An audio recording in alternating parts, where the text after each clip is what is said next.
Hello, good morning to you, and many thanks for joining us. You're watching Galaxy today, coming to you from Galaxy Television this wonderful Thursday morning. My name is Justin Akadonye. And as usual, he's not alone. He's with Uche Onyekuvije. Good morning to you, and welcome to Galaxy today.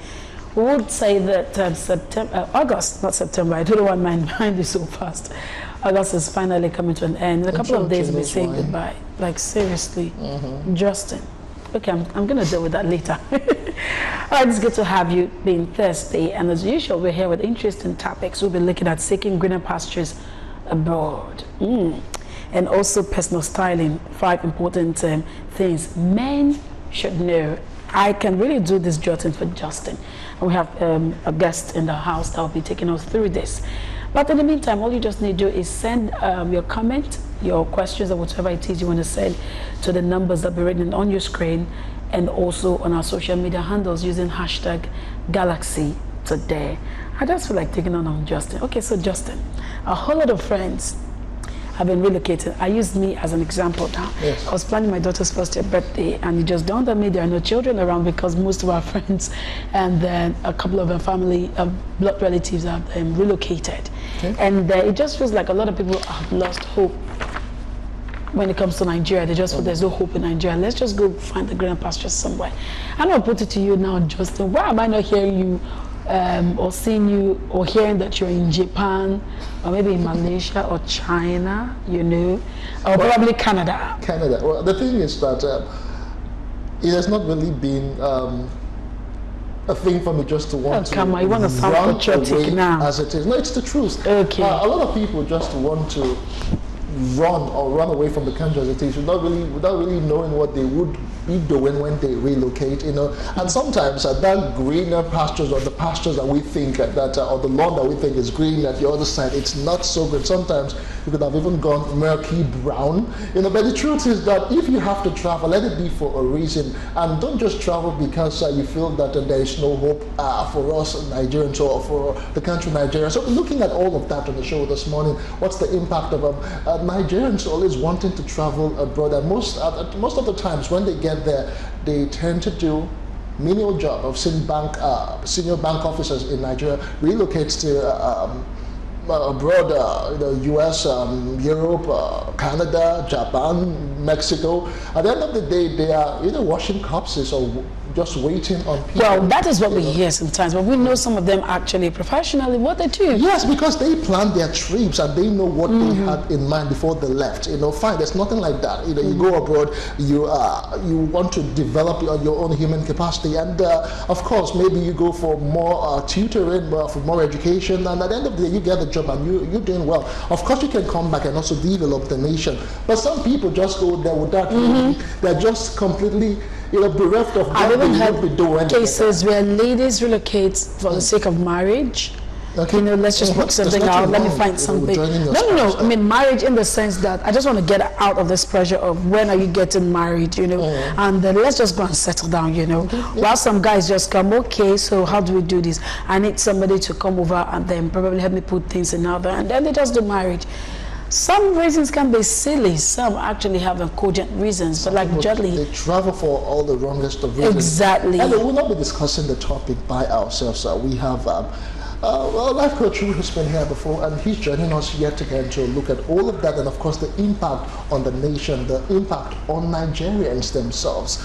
Ladies and gentlemen, let us make welcome Biodun Kolawale. Many thanks for joining us on Galaxy today, Coach. Good morning. It's nice to see you again. Good to see you. I'm so happy to be here. Yeah. Let me say good morning to the world, by the afternoon. So let me just say good day to everybody. Okay, yeah. And to our friends at the greener pasture already, I say good day to you. Yeah, it's so good to be here. Okay, so, I mean, it is a mentality that is fast. You know, Nigerians are fond of whatever seems to be working, everybody just move that way, you know. And sincerely, the country is looking scantier than what it used to be. Yes, I mean, it is. I mean, it's not like weekends are busy for us, but you know, there's some weekends you want to go visit, but now you really have to think before you go. Not because you're not sure if the person will be available, because some of them are no longer here. You know, and I feel this is actually affecting bonds, affecting family tie, before you even go to nation, you know. So, do you really think is a good way? And what threat is this posing to the nation? Okay, thank you very much. I like to say that, you know, migration is as old as man. Man is the time to look at, okay, where am I now? Where can I be? And based on that, we move like that. So if you are a Christian or a Muslim, you realize that all the people that were your sojourners, they were moving from somewhere to other. Yeah. And I like to leave that space. And I think most times we come to that junction again, that people are asking, what more can come in my life? Is this the best use of my life? Is this the best use of my gifts? People are all of a sudden aware more than ever that can I continue on this way? What do I do differently? I'm 40, I'm 30, what are my friends doing globally with the level of information available? And based on that, they are taking decisions to locate opportunities somewhere else. And you know, if you follow the Babylonian system, that was the most powerful center in the world, you also realize that people like Daniel, Meshach, and all of those Hebrews, they migrated from where they are, they moved into Babylonia to build the system. And you also find out that similar things is happening again. Let me make it clear. So if you want to move, for instance, they are not looking for poor people with no gift, people with no assets to come to the nation. You realize that there is a way the scientific and very positioned government have designed that, okay, you can't come here as a nobody. You come with some things you have, or some things you can do, or some contributions you have. Our environment is just an enabler.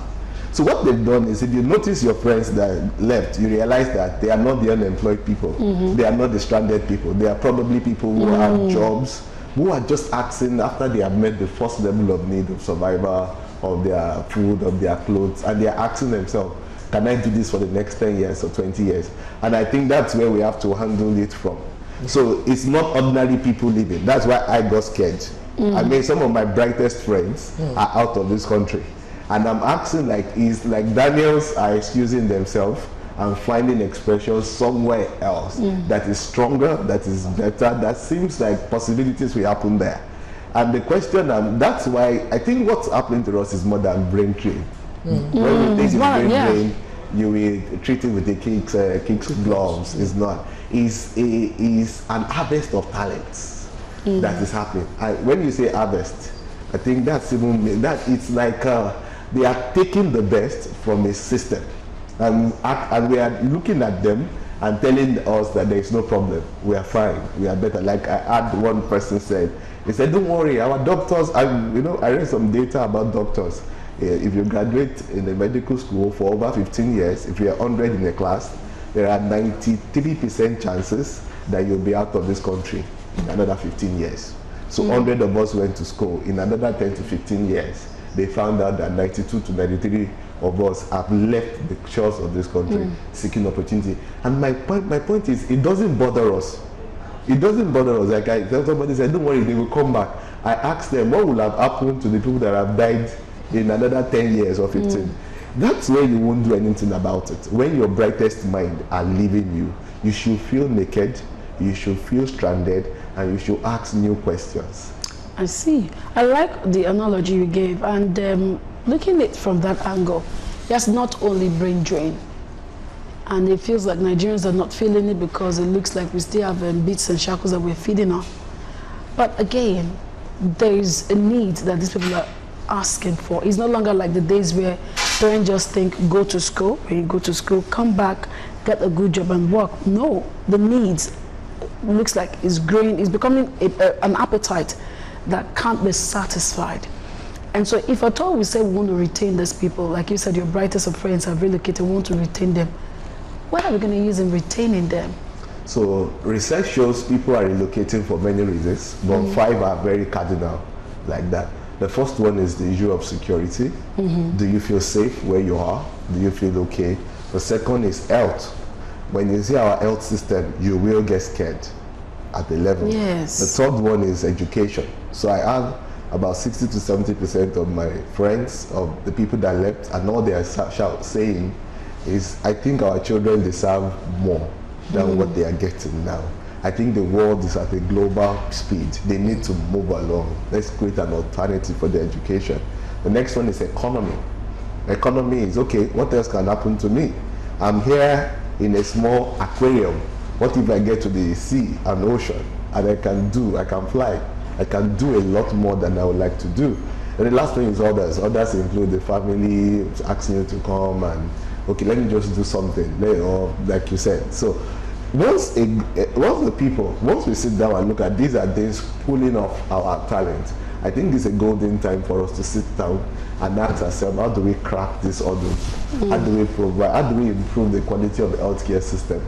A child who grows up in Nigeria, how are we sure that he will have the best healthcare? Do people's life matter to us like it matters somewhere else, where we can pull down a whole structure for us, a single life? We can collapse our protocol and say this life must be saved.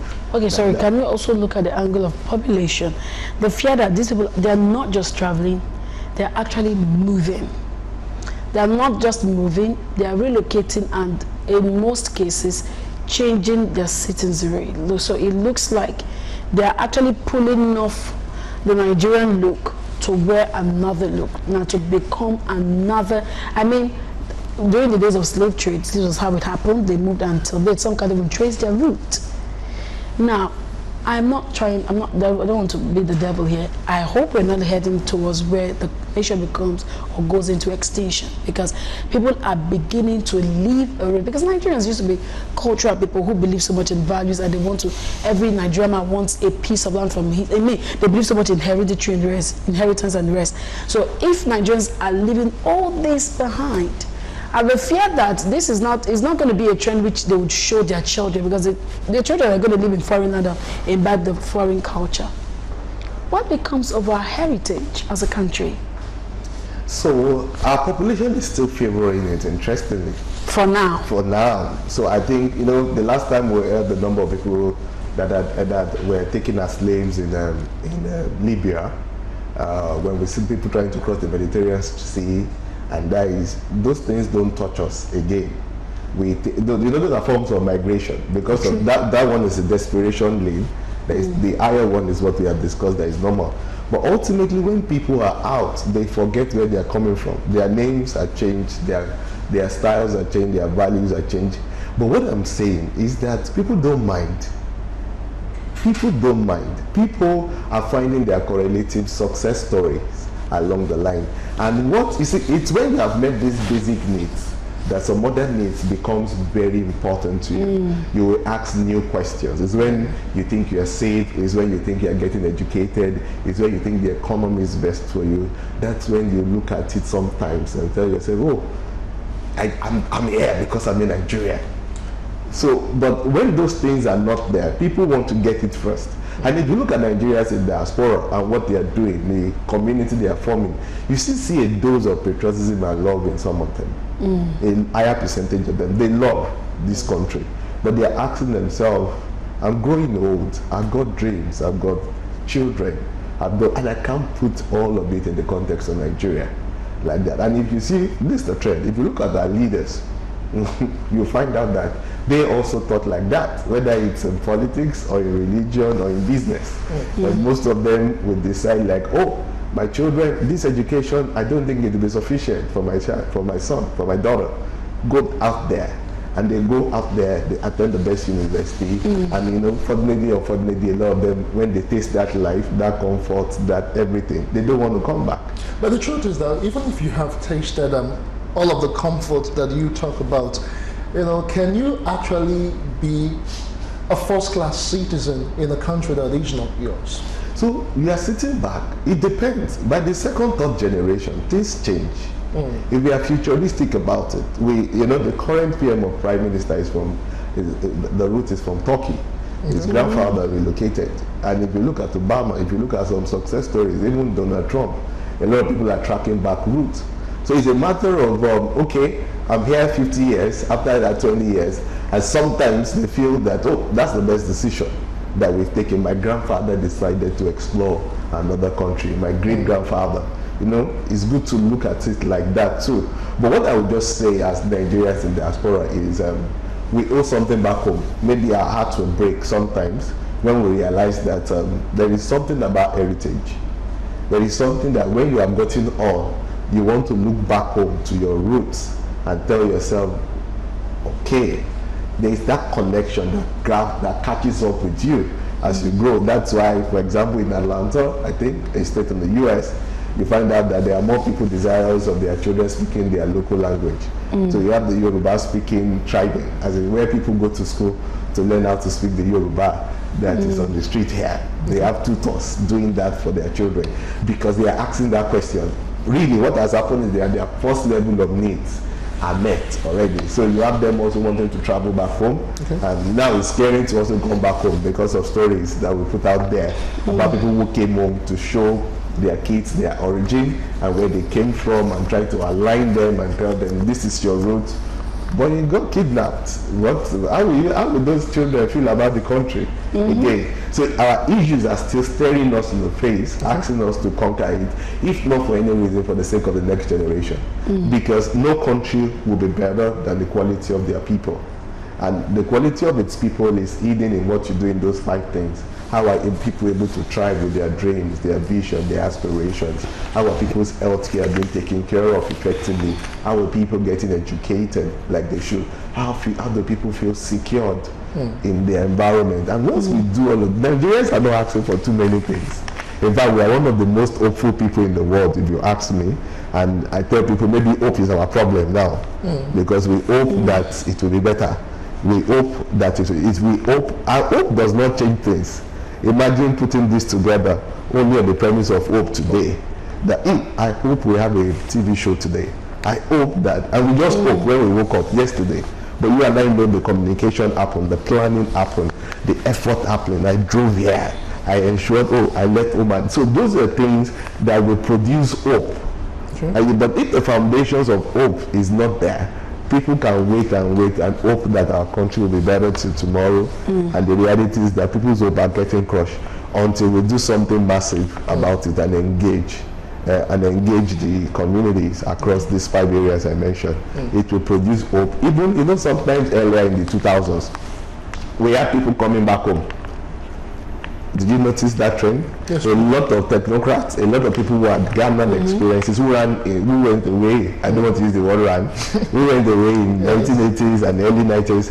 But after 2000, they were coming home. They saw, when I look at the President Obama, the campaign of I See Hope. I don't know if you can remember. I see hope in our media. I see hope in our culture. And it was inspiring us as a nation like that. I think that's one of the highest points. And I think that's why a lot of Nigerian leaders are still hopeful that someday people will see the same hope and they would like to come back and say we are here again.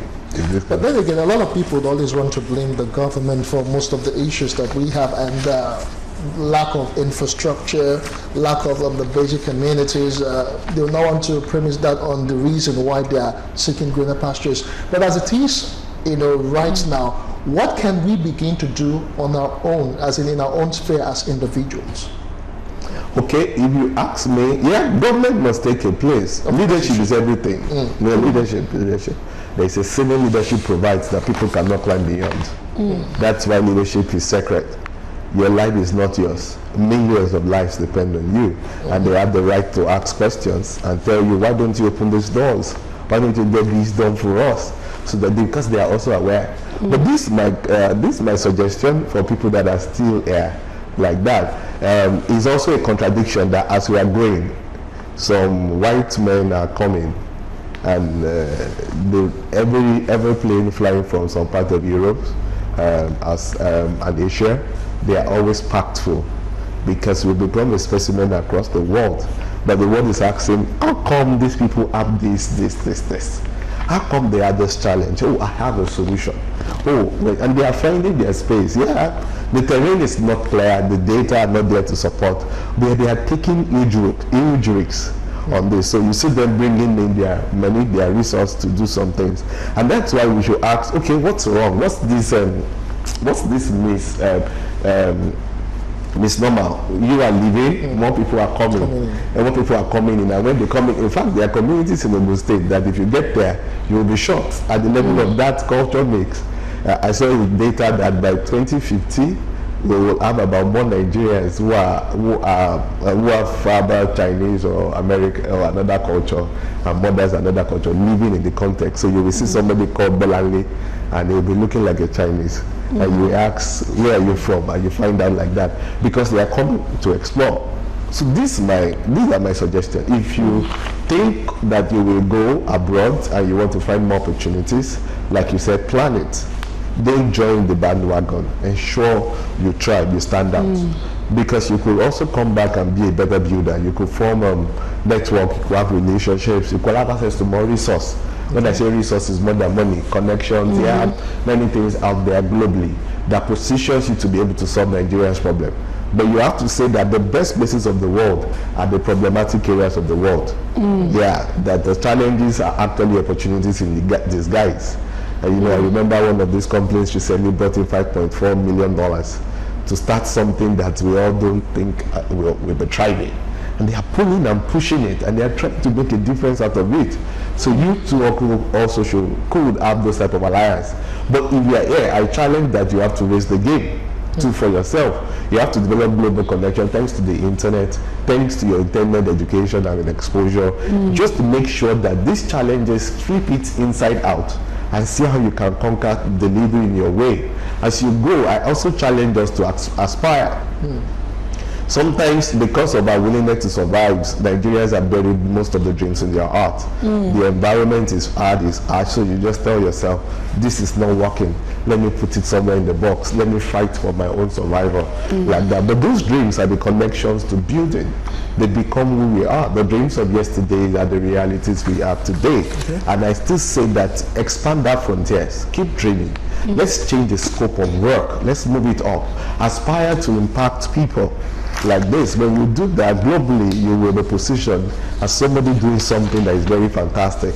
We have the testimony of people who have driven, they have added to our foreign direct investment as young people under 30 that have done something, and the world is like, how did this guy get this done? I'm going to push my resources to that. Those things still happen. We have people that their organization have asked them, oh, you're good, we have developed this type of talent there in this country, and you come back and use it like that. The reality is that Nigeria is our root, whether we live out or in. I think we owe her a dose of our sacrifices. We have to build intentionally. And like I will also challenge, we need to engage the system. We need to engage the system like never before. I like it that we're asking more questions on our social media platform, that there are more things for crusade, for us to say things to change like never. We see this policy, we think it's not favorable, so we ask questions, we challenge, and pretty much government hears some of them and tell themselves, okay, we have reversed that. But I just think we need to take it to another level. We need to look at it and say, how do we get to the places that matter in the spheres of this country? How do you have dreams beyond your family? Most of our dreams have been cut to that small size, survivor size. No national expectations, So if we sit back and say, I have this gift, I have the skills, I love what you're doing in this space, how you stir up this national discourse, how you align people and remind them that there is a country context we are living in. If everybody have a dose of that in what they're doing, in like that, you will see a better country. You will see a country more engaged. You will see even people. The last time I heard of a commissioner that is 27 years old that was asked to serve as a commissioner for youth and sport. People believed it was impossible before now, but now possibilities are opening. That I know the guy. I know in 2016 he contested the election as a student. 2015 or 2016 he contested the election as the union president, the union president of OEU. I can see that traction. And when we had lunch together afterwards when he left, and they're like, oh, aspire, do more. Now for unexpected reason, not a political calculation, he's standing there. What he does there inspires or help other young people and can call. I have people, DG of the same states, there's a young, less than 30 years old, they are DG of due process, like that. So what am I trying to say? When you up your game, when you do it exceptionally as a young person, you find out that the opportunities are still local sometimes.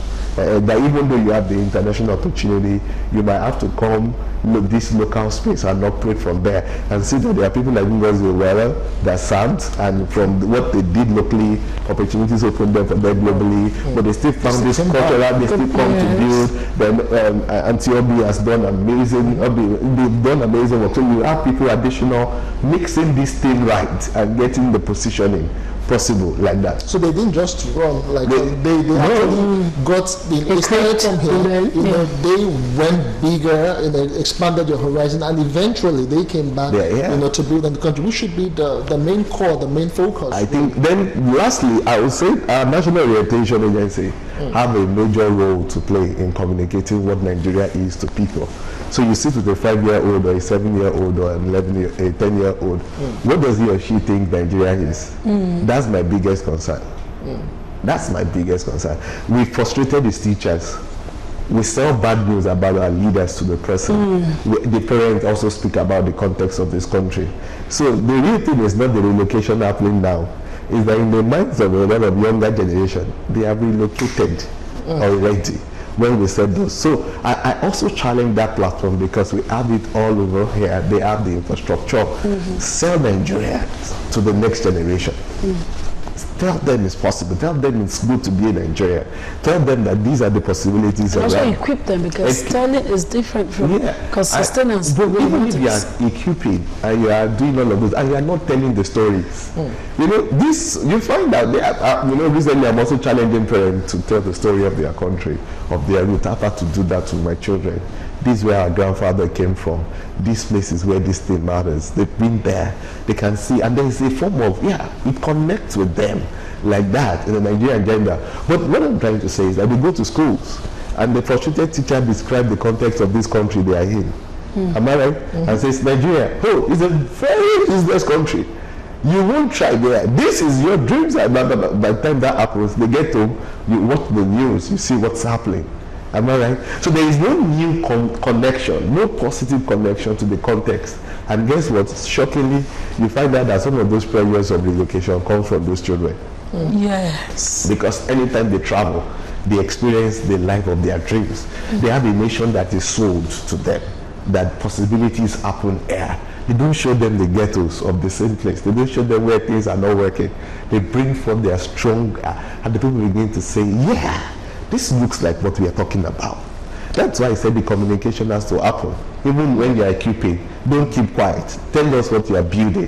Explain the context of the values of Nigeria. What are our fathers? What have they been able to do? Where is the success story? Who has risen before? Who have we complimented? So that we show our own. We show to them and not leave that spaces in their heart empty, because that's what they will make their decisions on.